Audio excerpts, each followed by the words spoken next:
दोस्तों नमस्कार। यह डिप्लोमेसी है या अंतर्राष्ट्रीय कूटनीति का एक शानदार चैप्टर है या फिर एक अंतर्राष्ट्रीय दबाव है, क्योंकि 24 किलोमीटर की दूरी 24 घंटे में पूरी नहीं हो पाई है। प्रधानमंत्री कार्यालय दिल्ली से तकरीबन 24 किलोमीटर की दूरी पर हिंडन एयरपोर्ट है, जो कि गाजियाबाद में है। और बीते 24 घंटों से बांग्लादेश की पूर्व प्रधानमंत्री शेख हसीना इसी हिंडन एयरपोर्ट के सेफ हाउस में मौजूद है। इस दौर में प्रधानमंत्री ने कोई मुलाकात शेख हसीना से नहीं की, जबकि बांग्लादेश या कहें खुद शेख हसीना, जो 15 साल तक सत्ता में रही, भारत से उनकी निकटता या भारत की उनसे निकटता अंतर्राष्ट्रीय तौर पर हर कोई जानता है। हर कोई यह भी जानता है कि भारत ही वो देश है जिसने ईस्टर्न पाकिस्तान में से बांग्लादेश को जन्म दिया। शेख मुजीबुर रहमान की बेटी मौजूदा वक्त में शेख हसीना दिल्ली से सटे गाजियाबाद के हिंडन एयरपोर्ट के सेफ हाउस में है। और यह सवाल अंतर्राष्ट्रीय तौर पर भी बड़ा है कि प्रधानमंत्री नरेंद्र मोदी ने मुलाकात उनसे अभी तक डिप्लोमेसी के तहत नहीं की है, या यह उनकी अंतर्राष्ट्रीय कूटनीति है, या फिर इस दौर में जो अंतर्राष्ट्रीय तौर पर जिस तेजी से घटनाक्रम बदल रहे हैं, उसमें भारत की विदेश नीति जिस रास्ते पर चल पड़ी है, उसमें भारत को हर कदम अब फूंक फूंक कर उठाना है। इन सारे सवालों के अक्स तले सबसे बड़ी बात तो यह है कि जब खुद प्रधानमंत्री नरेंद्र मोदी तीसरी बार शपथ ले रहे थे, तो उस शपथ समारोह में भी यानी 9 जून को शेख हसीना बतौर बांग्लादेश की प्रधानमंत्री दिल्ली पहुंची थी। और उसके 2 हफ्तों के बाद जून के आखिरी हफ्ते में भी वह 2 दिन की यात्रा पर दिल्ली पहुंची थी।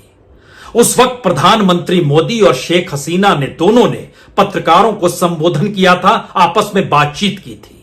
और उस बातचीत में बहुत साफ तौर पर प्रधानमंत्री ने जो कहा और शेख हसीना ने जो कहा, वो एक ऐसा चैप्टर है दोनों देशों के संबंधों को लेकर जो बहुत साफ तौर पर बतलाता है कि कितनी निकटता बांग्लादेश के साथ भारत की रही है। लेकिन फिर इस दौर में वो कौन सी डिप्लोमेसी है और वो कौन सी दूरियां हैं जिसमें प्रधानमंत्री मोदी शेख हसीना से नहीं मिले हैं? क्या मौजूदा वक्त में एक नए बांग्लादेश से भारत का सामना होने वाला है? ढाका जिस तेजी से बदल रहा है और वहां पर मोहम्मद यूनुस जो है वो अब सलाहकार के तौर पर सरकार चलाएंगे, सेना पीछे मौजूद होगी। मोहम्मद यूनुस माने जाते हैं कि अमेरिका के करीब हैं। उन्होंने ही ग्रामीण बैंक की थ्योरी दी, जिसके बाद बांग्लादेश की इकोनॉमी पटरी पर लौटने लगी। और पूरे साउथ ईस्ट एशिया में विकास दर किसकी सबसे ज्यादा थी, तो वो बांग्लादेश की रही। लेकिन इन तमाम परिस्थितियों के बीच कई सवाल भारत की विदेश नीति को लेकर पहली बार सतह पर आ चुके हैं, क्योंकि भारत की अपनी पहचान तो उस वक्त से एक बिल्कुल अलग थलग और एक मौलिक तौर पर नई डिप्लोमेसी को बनाने की रही, जब सेकेंड वर्ल्ड वॉर के बाद 2 ही पावर सेंटर दुनिया में बचे, एक तरफ अमेरिका था और दूसरी तरफ रशिया था। कोल्ड वॉर के उस युग में याद कीजिए, उस दौर में भारत ने प्रयास किया और नॉन अलाइनमेंट मूवमेंट यानी गुट निरपेक्ष आंदोलन उसी दौर में बना था। 1961 में 120 देश उसमें शामिल हुए। उस दौर को याद कीजिएगा तो नेहरू थे, नासिर थे जो कि इजिप्ट के प्रेसिडेंट थे, टीटो थे जो कि युगोस्लाविया के प्रेसिडेंट थे, घाना के प्रेसिडेंट भी शामिल थे, सुकर्णो जो कि इंडोनेशिया के प्रेसिडेंट थे वह भी शामिल थे। लेकिन कहा जाता है टीटो, नासिर और नेहरू ने मिलकर इस पूरे गुटनिरपेक्ष आंदोलन को बचाया और इस रूप में बनाया कि जो भी अंतर्राष्ट्रीय तौर पर घटनाक्रम हो, जो किसी भी के साथ ना खड़ा होना चाहता हो, वह बिल्कुल गुटनिरपेक्ष आंदोलन में शामिल हो सकता है। और तादाद 120 देशों की हो गई। और जब पूर्वी पाकिस्तान पर इंदिरा गांधी ने हमला किया, जहां से बांग्लादेश बना, उस दौर को भी याद कीजिएगा, तो अमेरिका ने 7वां बेड़ा जो भेजा था, उसकी धमकी भारत को दी गई थी उस वक्त, लेकिन भारत तब भी झुका नहीं। तो क्या इस मौजूदा वक्त की डिप्लोमेसी इस बात की इजाजत नहीं देती है कि प्रधानमंत्री मोदी मुलाकात भी करें, या फिर इस दौर की परिस्थितियां अंतर्राष्ट्रीय तौर पर इतनी विकट है कि भारत उसमें सिर्फ टकटकी लगाकर देख रहा है? क्योंकि ढाका में हो रहा है जो कुछ, और बांग्लादेश के भीतर जो घटनाक्रम हो रहे हैं, आज उन तमाम परिस्थितियों को लेकर देश के विदेश मंत्री ने संसद के दोनों सदनों में तकरीबन 4.5 मिनट का बयान भी दिया। हम उस बयान पे आए, उससे पहले मौजूदा वक्त में जरा देश को एक मानचित्र के तहत मौजूदा परिस्थितियों से कम जोड़ लीजिए कि भारत की विदेश नीति इस वक्त कहां पर खड़ी है। बांग्लादेश को लेकर भारत ने चुप्पी इस दौर में साधी हुई है। इसके ठीक प्रक्रिया के समानांतर अगर चलिएगा तो अफगानिस्तान के भीतर जिस तरीके से वहां पर जब नाटो की मौजूदगी थी तो भारत ने कितना वहां इन्वेस्टमेंट किया, और जब अमेरिका वहां से चला गया तो वहां पर भारत का कितना इन्वेस्टमेंट डूब गया, और तालिबान के आने के बाद उसके अपने झुकाव कैसे चाइना के तरफ चले गए या कैसे रशिया और ईरान की तरफ चले गए, यह किसी से छुपा हुआ नहीं है। और भारत के इर्द गिर्द अगर तमाम देशों को आप परखना शुरू करें तो मालदीव में तो चुनाव ही हो जाता है भारत के मुद्दे को लेकर, और वहां पर जो भारत को मुद्दा बनाता है वह वहां पर चुनाव जीत जाता है।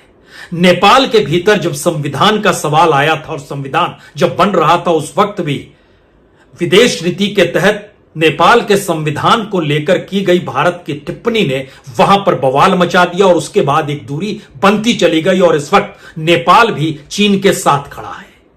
श्रीलंका के भीतर जो कुछ हुआ, जिस तर्ज पर हुआ, और उसके बाद वहां पर श्रीलंका के बंदरगाह किस तरीके से चीन उसको डेवलपमेंट के नाम पर एक स्ट्रेटेजिक सेंटर बनाकर अपने हिस्से में ले गया और भारत देखता रह गया, यह भी एक मौजूदा परिस्थिति जरूर है। चाहे मालदीव हो, चाहे श्रीलंका हो, या मौजूदा वक्त में बांग्लादेश हो या नेपाल हो, या इन दोनों की परिस्थितियों के साथ रोहिंग्या के मामले के मद्देनजर चीजें जब उलझी तो म्यांमार भी किस तरीके से किस पक्ष में खड़ा हुआ, यह भी बताने की जरूरत है नहीं। गुट निरपेक्ष आंदोलन का जिक्र हमने इसलिए किया क्योंकि गुट निरपेक्ष आंदोलन की बैठक जो हर बरस होती थी, प्रधानमंत्री मोदी 2014 के बाद गुट निरपेक्ष आंदोलन में नहीं गए, और उसके बाद से उस नॉन अलाइनमेंट मूवमेंट की बैठकें खत्म हो गई। इसी दौर में सार्क की बैठक खत्म हो गई, जो साउथ ईस्ट एशिया के तमाम देश जिसमें शामिल थे। ऐसा नहीं है कि पाकिस्तान को लेकर इस दौर में सार्क की बैठक पर एक बड़ा निर्णय प्रधानमंत्री मोदी ने या भारत ने लिया या विदेश नीति के तहत लिया गया।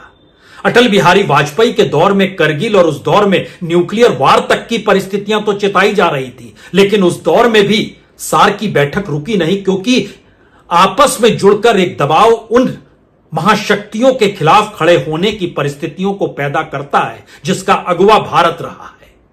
और मौजूदा वक्त में अगर यह भी समझे कि जब सार्क की बैठक नहीं हुई, गुट निरपेक्ष नहीं हुआ, उस दौर में भारत की विदेश नीति नाटो देशों के बेहद करीब रही, और यह भी माना जाता रहा जब ट्रंप राष्ट्रपति बने तो यह भी माना जाता रहा कि भारत की निकटता अमेरिका के साथ हद से ज्यादा हो गई है, और लगता ऐसे है कि जैसे वह नाटो देश में ही तब्दील हो चला है। और इस दौर में जब यूक्रेन और रशिया का युद्ध हुआ तो भारत के सामने विकट परिस्थिति थी, लेकिन बावजूद इसके भारत ने अपने देश के हितों को समझा, और जो सुविधाएं रशिया से मिल रही थी, खास तौर से कच्चे तेल को लेकर जो वह 30% बाजार में कम कीमत पर दे रहा था, उससे भारत की इकोनॉमी बहुत संभली भी, जिसका जिक्र खुद प्रधानमंत्री ने किया है। लेकिन अगला सवाल कोई भी पूछ सकता है कि भारत के लोगों को उस सस्ते तेल का लाभ क्यों नहीं मिला, और अंतर्राष्ट्रीय बाजार में जो कीमत घटी भी उसका भी लाभ भारत की इकोनॉमी के साथ लोगों को क्यों नहीं मिला। और इकोनॉमी का मतलब कहीं ऐसा तो नहीं कि अपने राजनीतिक सुविधाओं के मद्देनजर अंतर्राष्ट्रीय बाजार से आप पैसा लेते चले गए। यानी यूक्रेन और रशिया में भी खुद प्रधानमंत्री मोदी ने जब इस बात का जिक्र किया कि युद्ध से कोई रास्ता निकलता नहीं है तो उनकी पीठ ठोकी गई, लेकिन एक तरफ G7 की बैठक में यूक्रेन के साथ गलबहियां और यूक्रेन के उलट इस दौर में रशिया के साथ गलबहियां डालने की सोच ने भी अंतर्राष्ट्रीय तौर पर बहुत सारे सवाल भारत की विदेश नीति और डिप्लोमेसी को लेकर खड़े जरूर कर दिए। और फिर याद कीजिए, इस दौर में हमास को लेकर भी भारत ने कहीं ना कहीं किसी ना किसी रूप में फिलिस्तीन के मद्देनजर प्रधानमंत्री ने अपने बयान को बदला भी, लेकिन जब हमास के लीडर को इस्राइल ने निपटा दिया और वह भी ईरान में, और भारत के संबंध ईरान और इस्राइल दोनों के साथ है, तो नया सवाल यह भी आया कि अब वो किस रास्ते चलेगा। यानी अंतरराष्ट्रीय परिप्रेक्ष्य में भारत की स्थिति और इससे हटकर अगर आप दूसरी तरफ देखें तो अमेरिका और चीन के बीच व्यापारिक प्रतिस्पर्धा के साथ साथ सामरिक परिस्थितियों की भी प्रतिस्पर्धा सामने आने लगी। और एक नया सवाल यह भी आ गया कि अब बांग्लादेश स्ट्रेटेजिकली अमेरिका के लिए एक ऐसा देश है जहां पर वह अपने अनुकूल एक स्टेशन बना सकता है। यानी अमेरिका के साथ खड़े मोहम्मद यूनुस अपने तौर पर वहां पर इस दौर में सरकार की कमान संभालेंगे और इस पूरे इलाके में निगरानी रखने के लिए अमेरिका क्या इन चीजों को डिस्टर्ब कर रहा है, या फिर चाइना दूसरी तरफ जितने बड़े लोन से बांग्लादेश को अपने हथेली पर नचा रहा था और धीरे धीरे उसे लगने लगा कि वह बांग्लादेश भारत के करीब जा रहा है, तो उसने एक झटके में वहां की परिस्थितियां पाकिस्तान के जरिए और जिसका जिक्र आईएसआई के जरिए हो रहा है उसके मार्फत ही बदलनी शुरू कर दी। और बांग्लादेश के भीतर जो कुछ हुआ, जिस रूप में हुआ, वह तमाम सवाल हैं, क्योंकि बांग्लादेश के भीतर तो यह भी बात है कि भारत की पहुंच पकड़ बांग्लादेश को लेकर बहुत रही। और खुद शेख हसीना ने जब ढाका से उड़ान भरी तो उस समय भारत के जहाज राफेल क्या मदद कर रहे थे या सुरक्षा दायरे में अगरतला तक लेकर आए और उसके बाद उड़ान भरकर हिंडन एयरपोर्ट तक पहुंची। लेकिन इन सवालों के बीच बड़ा सवाल तो यह है कि भारत की डिप्लोमेसी इस दौर में किस रास्ते है और विदेश नीति क्या मौजूदा वक्त में भारत को अंतरराष्ट्रीय दबाव के दायरे में खड़ा कर चुकी है। इन सवालों को आर्थिक और डिप्लोमेटिक तरीके से चीजों को परखने से पहले आज पार्लियामेंट में जब देश के विदेश मंत्री जिन बात का जिक्र कर रहे थे वो सुनिए पहले। India Bangladesh relations have been exceptionally close for many decades over many governments. Concern about recent violence and instability there is shared across the political spectrum. On 5th August, demonstrators converged in Dhaka despite the curfew. Our understanding is that after a meeting with leaders of the security establishment, Prime Minister Sheikh Hasina apparently made the decision to resign.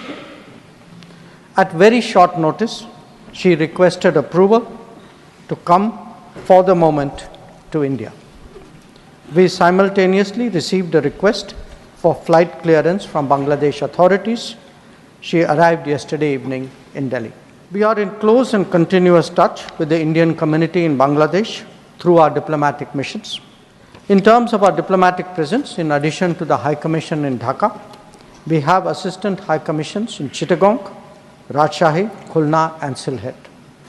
It is our expectation that the host government will provide the required security protection for these establishments. विदेश मंत्री का वक्तव्य या उसके नब्ज को अगर आप पकड़िए तो बहुत साफ है कि भारत के लिए यह एक अचानक ऐसी घटना हुई जो सबसे बड़े झटके के तौर पर है, विदेश नीति के मद्देनजर, डिप्लोमेसी के मद्देनजर और पड़ोसी देशों से संबंधों के मद्देनजर भी। 15 बरस की शेख हसीना की सत्ता के दौर में भारत ने कभी भी शेख हसीना या उनकी पार्टी अवामी लीग से हटकर किसी दूसरी पॉलिटिकल पार्टी, किसी दूसरे नेता को कभी कोई तरजीह नहीं दी। खालिदा जिया जब उनकी सत्ता रही तो भी भारत के संबंधों को लेकर कई सवाल उस दौर में उठते रहे और अब खालिदा जिया जेल से रिहा हो रही हैं। 2018 में उन पे करप्शन के चार्ज लगे थे और अब मौजूदा वक्त में जेल से रिहाई के आदेश हो चले हैं। तो सवाल है कि बांग्लादेश की मौजूदा स्थिति जो कर्ज में डूबी हुई है, वहां की आर्थिक परिस्थितियां डामाडोल है और इसी वजह से लोगों के भीतर का असंतोष जो पनपा उसको शायद विदेशी ताकतों ने या फिर रणनीति और कूटनीति के आश्रय भारत के सबसे करीबी और स्ट्रेटेजिक पड़ोसी को भी अब भारत के हाथों से छीन लिया। और जो शेख हसीना हिंडन एयरपोर्ट के सेफ हाउस में है, यहां से वो उड़ान भर के क्या अमेरिका चली जाएंगी, क्योंकि अमेरिका स्ट्रेटेजिकली चाहेगा कि उसके अनुकूल रहे और जब बांग्लादेश की परिस्थितियां लगेंगी कि उससे हटकर है तब वो शेख हसीना को दोबारा वहां लाकर रख दे। ये हो सकता है। या फिर चीन जिस तरीके से कर्ज दिए हुए है उसका एक आंकड़ा यह भी समझिए कि 2016 में बांग्लादेश ने तकरीबन $1 बिलियन चीन से कर्ज लिया था, जो 2022 में बढ़ते बढ़ते 6 बिलियन हो गया। 2023 के साल में $1.1 बिलियन और लिया गया और 2024 में वो $5 बिलियन और मांग रहा था बांग्लादेश, जिसपे सिर्फ $1 बिलियन देने पर चीन राजी हुआ। मसला इतना ही भर नहीं है।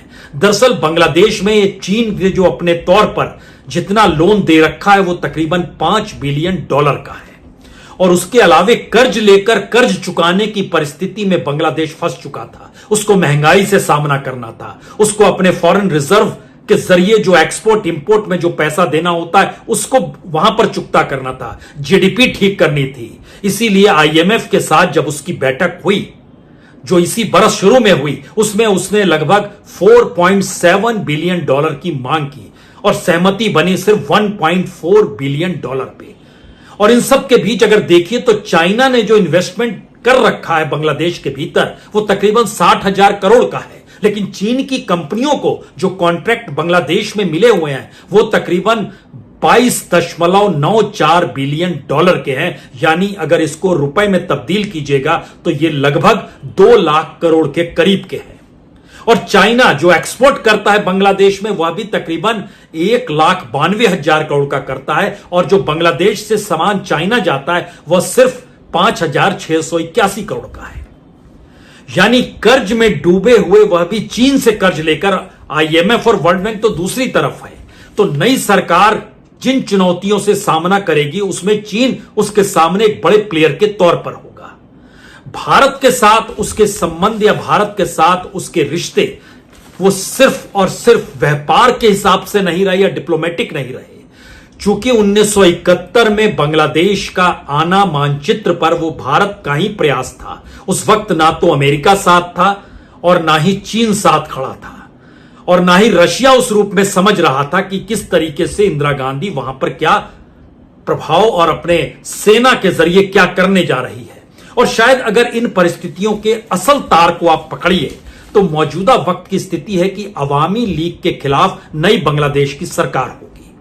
और भारत की सबसे बड़ी चिंता यही हो चली है कि जो वहां पर माइनॉरिटीज हैं, यानी जो हिंदू हैं, जो मंदिर हैं, जो भी वहां पर एजुकेशन इंस्टीट्यूशन चल रहे हैं, या जिस भी रूप में जो भी चीजें वहां मौजूद हैं उस पर वहां पर हमला हो रहा है। एक आपको तस्वीर दिखलाते हैं। यह तस्वीर दरअसल इंदिरा गांधी कल्चरल सेंटर ढाका की है। कल शाम की यह तस्वीर है।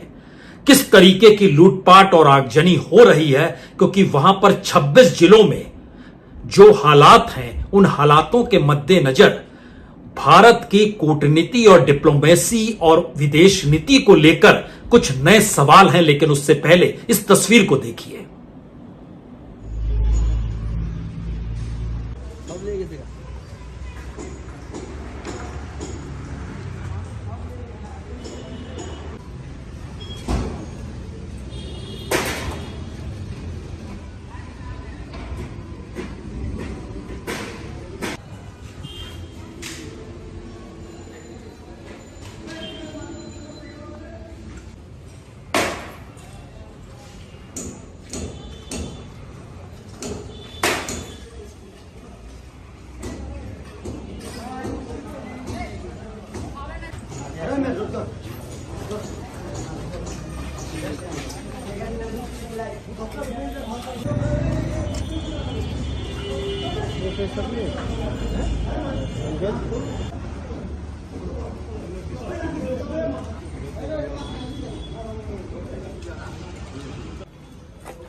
तो यह तस्वीर ढाका के इंदिरा गांधी कल्चरल सेंटर की है।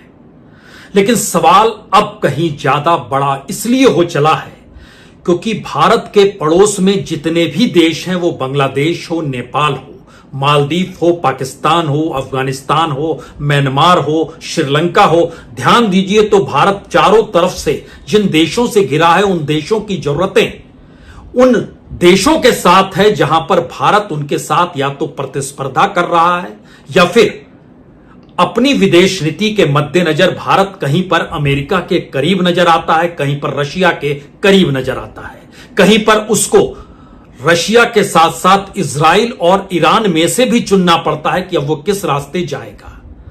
यानी डिप्लोमेसी और विदेश नीति की जो मौजूदा प्रक्रिया है, शायद इससे मुश्किल हालात भारत के अपने राजनीतिक इतिहास में आजादी के बाद से कभी ऐसे रहे नहीं होंगे। और भारत एक बड़े पावर के तौर पर भी इस पूरे इलाके में उसकी मौजूदगी है। तो चाहे चीन हो, चाहे रशिया हो, चाहे अमेरिका हो, चाहे इजराइल हो, चाहे ईरान हो, इन सब के लिए भारत की महत्ता एक बराबर है या कहीं ज्यादा है। लेकिन जब ये आपस में टकराएंगे तो फिर भारत की डिप्लोमेसी क्या कहेगी, अब शायद उसी का रास्ता खोजने का वक्त आ गया है। और अगर भारत के भीतर तमाम राजनीतिक दल इसमें टकराते हुए दिखाई देंगे तो शायद अंतर्राष्ट्रीय ताकतों को इससे लाभ मिलेगा, जो अभी तक मिल रहा है। क्योंकि यह सवाल अपने आप में बहुत बड़ा है कि भारत के प्रधानमंत्री 2 दिनों पहले तक जो बांग्लादेश की प्रधानमंत्री थी, अब उनसे मुलाकात करने 24 किलोमीटर का रास्ता तय नहीं कर पाए, क्योंकि अंतर्राष्ट्रीय डिप्लोमेसी और विदेश नीति या अंतर्राष्ट्रीय दबाव इसकी इजाजत नहीं देता है। लेकिन यह भी नहीं कहा जा सकता है, जो तमाम रिपोर्ट अंतर्राष्ट्रीय मंचों पर अब कही जा रही है कि भारत की नजर उस पर थी, लेकिन भारत पे क्या अंतर्राष्ट्रीय दबाव था जो बांग्लादेश में हो रहा है। और बांग्लादेश के साथ साथ अब म्यांमार की स्थिति और खासतौर से जो उत्तर पूर्वी राज्य हैं, जो खासतौर से पूर्वोत्तर का इलाका भारत का है, वहां पर क्या इस दौर में डिस्टर्बेंस कहीं ज्यादा होगी। लेकिन सवाल तो यह है कि भारत की अपनी डिप्लोमेसी ने अंतर्राष्ट्रीय तौर पर 60 के दशक से जो ठसक के साथ अपनी मौजूदगी दर्ज कराई थी, वह धीरे धीरे युद्ध की परिस्थितियों में अपने घरेलू जरूरतों को पूरा करने के लिए जो भारत के विदेश मंत्री जयशंकर हों, जिस रास्ते पर चल पड़े, उसमें चाहे उन्होंने रशिया के साथ कच्चे तेल को लेना, यूरोप के मैदान में जाकर कहना पड़ गया उनको कि हम अपने घरेलू जरूरतों को पहले देखेंगे, यह सही है। लेकिन सवाल तो यह है कि अगर रणनीतिक तौर पर सबसे करीबी देश आपके स्ट्रेटेजिक तौर पर किसी दूसरे का एसेट अब हो रहा है और आप ये उस दिशा में बढ़ रहे हैं, तो इसके मतलब मायने बहुत साफ हैं कि रणनीतिक तौर पर आप बांग्लादेश को कैसे ट्रीट करेंगे, अभी भी यह एक सवाल हर जहन में है। जबकि ताकत के लिहाज से भारत इस पूरे इलाके में सबसे ताकतवर देश के तौर पर मौजूद है और इसको चीन भी जानता है। और शायद सहमति असहमति के बीच में सहमति बनाने की कोशिश आज सर्वदलीय बैठक में इसीलिए हुई, जहां पर तमाम पॉलिटिकल पार्टीज को बुलाया गया और वहां पर विदेश नीति और विदेश मंत्री और उनकी डिप्लोमेसी सब कुछ बताने की सोच बांग्लादेश के मद्देनजर आज एक बैठक में भी हुई। लेकिन वहां पर भी कुछ राजनीतिक दलों को निमंत्रण नहीं दिया गया, लेकिन बावजूद इस बैठक के दृश्य को देख लीजिए।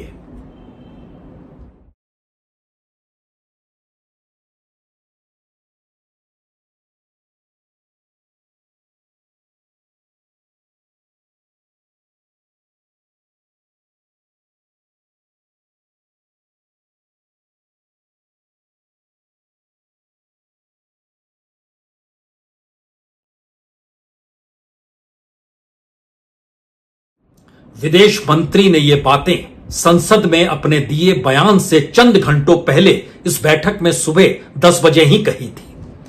और इस बैठक में उन्होंने जानकारी दी थी कि बांग्लादेश के साथ जो कूटनीतिक रिश्ते हैं उनको साधने की कोशिश कैसे आने वाले वक्त में की जा सकती है और कैसे होनी चाहिए। लेकिन सवाल है कि बांग्लादेश के भीतर बदलती हुई परिस्थितियां अंतर्राष्ट्रीय तौर पर कमोवेश हर देश को आर्थिक मुद्दों पर डिरेल कर रही है। बांग्लादेश में जो हुआ, वहां पर प्रधानमंत्री निवास के भीतर जिस तरीके से लोग घुस गए, हर किसी को यह भी याद आया कि अफगानिस्तान में तालिबान भी जब वहां पर भवन और राष्ट्रपति भवन और प्रधानमंत्री के भवन में घुसे तो किस तरीके की लूटपाट थी। यह स्थिति श्रीलंका के भीतर भी नजर आई कि श्रीलंका के राष्ट्रपति भवन में जब वहां के आम लोग घुसे तो क्या स्थिति थी। यानी आर्थिक तौर पर सत्ता की संपन्नता या दुनिया से कर्ज लेकर राजनीतिक एजेंडे को पूरा करना, बांग्लादेश की आर्थिक परिस्थितियों के भीतर यह सवाल किसी दूसरे ने नहीं उठाए। जो आंदोलन कर रहे छात्र थे उसमें ढाका यूनिवर्सिटी के 5 छात्र नाहिद इस्लाम, आसिफ महमूद, अबू बकर, सरजिम आलम, हसनत अब्दुल्ला और मजुमदार, ये 5-6 छात्र ऐसे हैं जिन्होंने कहा कि जिस तरीके से शेख हसीना की सत्ता वहां पर लोगों से दूरियां बना चुकी थी और दुनिया से कर्ज लेकर वह करप्ट पॉलिटिक्स को आगे बढ़ा रही थी। इस गुस्से को किसने शह दिया, कैसे ये चीजें आगे बढ़ी, राजनीतिक तौर पर ये तमाम देशों के भीतर जो गरीब और विकासशील देश हैं उनके सामने ये नई चुनौती है। लेकिन सवाल तो भारत की उस विदेश नीति और डिप्लोमेसी का है जिसमें हर वक्त संकट के वक्त भारत जो ताकतवर नजर आता था, इस बार वो इतना कमजोर नजर क्यों आ रहा है। और सिर्फ 24 किलोमीटर की दूरी पर प्रधानमंत्री निवास या उनके कार्यालय से हिंडन एयरपोर्ट का रास्ता जो है वो बीते 24 घंटे में प्रधानमंत्री मोदी मुलाकात करने नहीं पहुंचे। और दुनिया के सामने भारत कौन सा संदेश बांग्लादेश को लेकर जाएगा, इस पर दुनिया की टकटकी लगी हुई है, क्योंकि यह भी तय होगा कि भारत अपने पड़ोसी देशों को लेकर और बांग्लादेश जैसे देश को लेकर अब उसकी अंतर्राष्ट्रीय कूटनीति क्या कहती है। क्या अब भी रशिया और अमेरिका की दिशा है, अब भी ईरान और चीन का रास्ता है, अब भी यूक्रेन और हमास के मद्देनजर सवाल है, या भारत अपनी मौजूदगी जो नॉन अलाइन मूवमेंट से शुरू हुई थी और सार्क को साधते हुए दुनिया के सामने अंतर्राष्ट्रीय मंच पर अपनी मौजूदगी का एहसास भारत जो कराता था, इस बार क्या वो फेल हो चुका है। बहुत बहुत शुक्रिया, बहुत बहुत शुक्रिया।